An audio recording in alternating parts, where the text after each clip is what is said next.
কেন আসলে এই রাষ্ট্রপতিকে বহাল রাখা হলো, তারপরে সব দায় বিএনপি। মানে মনে হচ্ছে যে নাহিদ ইসলামের উপদেষ্টা হয়েছে, ডক্টর মোহাম্মদ ইউনূস তাদের সরকার প্রধান হয়েছে, কিন্তু মনে হচ্ছে যে বিএনপি ক্ষমতায়। আসিফ মাহমুদ সজীব ভুঁইয়া আমাদের হাত ধরে তার রাজনৈতিক উত্থান, এখনো পর্যন্ত সম্পর্ক আছে। এখন আমরা যেহেতু সবাই আসলে গণ অভ্যুত্থানের শক্তি, মত পার্থক্য, আদর্শিক পার্থক্য যতই থাকুক না কেন, ব্যক্তিগত পর্যায়ে তো আমাদের মধ্যে সম্পর্ক আছে। তো আমি এখানে রাজনৈতিক আলাপ করব। দেখেন, তিনি যে কথা বলেছেন, ভাই বললেন যে তিনি তো চাইলে ক্ষমতায় থেকে যেতে পারতেন, কেন থাকলেন না। আমার কথা এখানে আসলে ভিন্ন।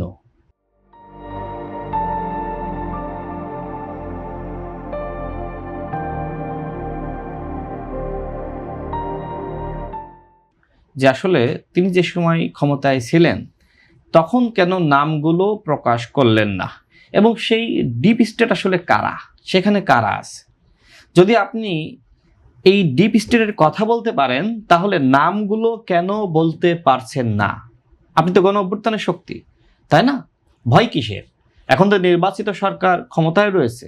যারা ১/১১-র কুশীলব ছিল তারা তো অধিকাংশই ওই সেনাবাহিনীর ব্যক্তি বা ওইখানকার কর্তা, তাদেরকে তো এই সরকার অ্যারেস্ট করছে। সরকার তো ভয় পাচ্ছে না। সুতরাং আপনি সেই সময় যদি বলতে না পারেন, এখন বলেন। নির্বাচিত সরকার ক্ষমতায় রয়েছে।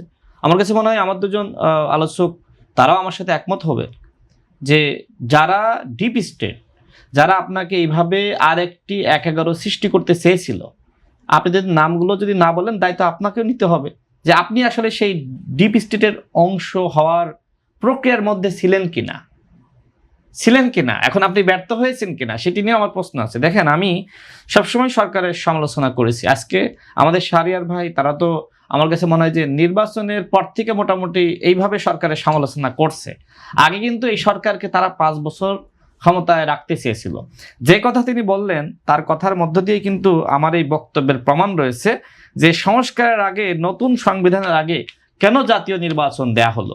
এখন এই যে সংস্কারের কথা বলে আর নতুন সংবিধানের কথা বলে আপনি ৫ বছর পর্যন্ত আপনি ক্ষমতা ধরে রাখতে চেয়েছিলেন, এবং এই ৫ বছরের স্লোগানটা কিন্তু একজন গণ অভ্যুত্থানের যিনি নায়ক ছিলেন সার্জিস আলম, যদিও তার নিয়ে অনেক বিতর্ক আছে, সে বিষয়ে আমি পরে আসব, তো তিনি কিন্তু সেই ৫ বছরের বয়ানটা সামনে এনেছিলেন।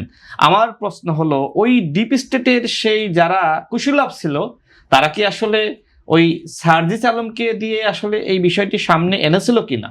এবং আমরা দেখি যখন বলেছিলেন ডিপ স্টেটের কথা, সেটি তো আমার কথা, আমি তো সেই বিষয়ে ব্যাখ্যা দিচ্ছি। এরপরে দেখেন, নাহিদ বলেছিল যে উসমান হাদিকে ডিপ স্টেটের লোকজন হত্যা করেছে। আমার কথা হলো, আপনি তো জানেন, তাহলে নামটা কেন বলতেছেন না? সেই ডিপ স্টেট কার আমি তো জানি না। কিন্তু আমি জানি কতগুলো দুষ্ট উপদেষ্টা ছিল যারা আসলে নির্বাচন দিতে চায়নি। আমি তাদের নাম বলতে চাচ্ছি না, আমি এটা ওপেনলি বলতে চাই না, বাট আপনি যদি মনে করেন টকশোর পরে আপনার জানার আগ্রহ আছে, আমি বলবো।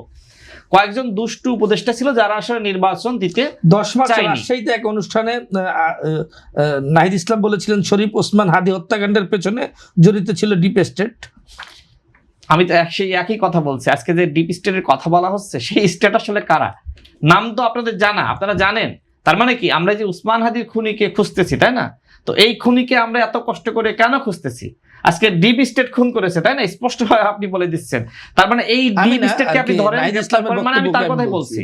আপনি বলতে তো আপনি না, আমি নাহিদ ইসলামের কথা বলছি। তো আপনি যেহেতু জানেন যে ডিপ স্টেট, তো এদেরকে তো রিমান্ডে আমরা নিতে পারি, জিজ্ঞাসাবাদ করতে পারি যে বাংলাদেশকে নিয়ে তাদের আসলে নতুন কি ষড়যন্ত্র বা চক্রান্ত ছিল। যে আমি যে কথা বলছিলাম, দেখেন, আমাদের শাহরিয়ার ভাই অত্যন্ত বিজ্ঞ একজন মানে আলোচক এবং একই সাথে একজন বিজ্ঞ আইনজীবী। তিনি যে কথাগুলো এখানে বলে গেলেন সেটি হলো বিএনপির জেদাজেদির কারণে মানে সংস্কারটা হয়নি, নতুন সংবিধানটা হয়নি। এখন আমার প্রশ্ন হলো যে ৮ আগস্ট বিএনপি কি এমন জেদাজেদি করেছিল আর আপনি সেটা জেনেছিলেন?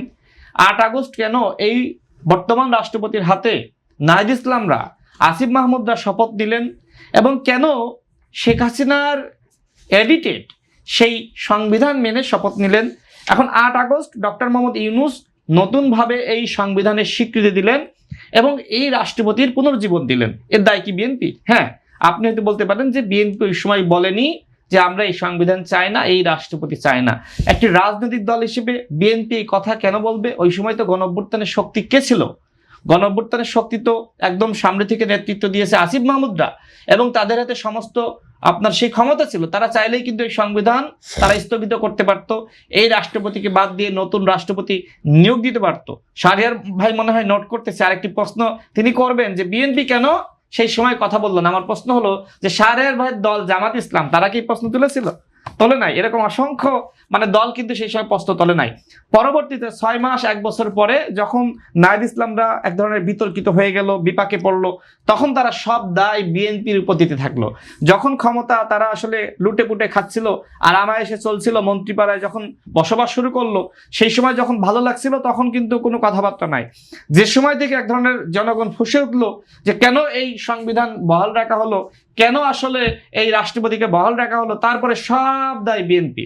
মনে হচ্ছে যে নাহিদ ইসলামের উপদেষ্টা হয়েছে, ডক্টর মোহাম্মদ ইউনূস তাদের সরকারের প্রধান হয়েছে, কিন্তু মনে হচ্ছে যে বিএনপি ক্ষমতা। এইভাবে একটা পরিস্থিতি কিন্তু তৈরি করা হয়েছিল, এবং এইটা তৈরি করার জন্য কিন্তু এর পিছনে সব থেকে বড় কুশীলবের ভূমিকা ওই সময় রেখেছিল কিন্তু জামাত।